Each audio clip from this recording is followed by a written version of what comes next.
Salut, moi mon nom c'est Cyril et mon projet de confinement ça a été d'apprendre comment investir à la bourse.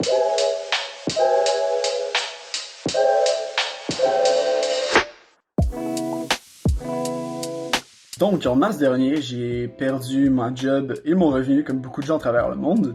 Toutefois, puisque j'ai la chance de vivre au Canada, j'ai eu le droit à la PCU. Donc en homme responsable que j'ai décidé de devenir, somehow, je me suis dit que j'allais placer mon argent. En réalisant les taux d'intérêt très avantageux de ma caisse populaire favorite, j'ai réalisé qu'un placement à terme, c'était peut-être pas l'option la plus excitante. Donc je me suis dit que j'allais regarder un peu ce qu'ils faisaient ailleurs, puis c'était quoi mes autres options. C'est en jasant avec un des barmen de ma job que j'ai réalisé qu'il y avait d'autres choses que je pouvais faire avec cet argent-là que de la placer dans des placements à terme plates. Il racontait comment il avait acheté des parts de Tesla, puis des call options, puis une trolley d'affaires que je comprenais pas pendant tout. Donc en fait, au final, c'est un peu à cause de ça que j'ai voulu comprendre tout ce langage-là. En fait, c'est en faisant beaucoup de recherches sur YouTube. Okay, what I don't like. You don't really see that very often, guys. I'll be honest with you. Let's do it. En regardant des encyclopédies, que j'ai commencé à comprendre ce que ça signifiait qu'un EPS, Wait, the 616 come down a bit. un P ratio, 20%, 20%, 20%.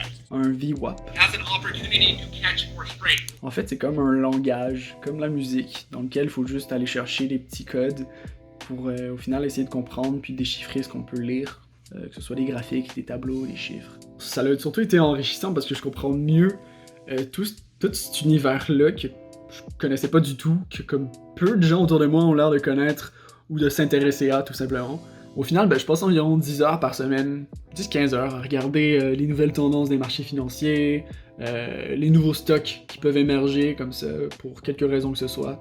C'est un peu devenu un loisir, un passe-temps si on veut. Au final, il faut juste garder en tête que les marchés financiers ont une réalité qui est la leur et qui n'est pas nécessairement corrélée à la nôtre. C'est-à-dire qu'on peut être en crise alors que les marchés financiers, eux, vont super bien se porter.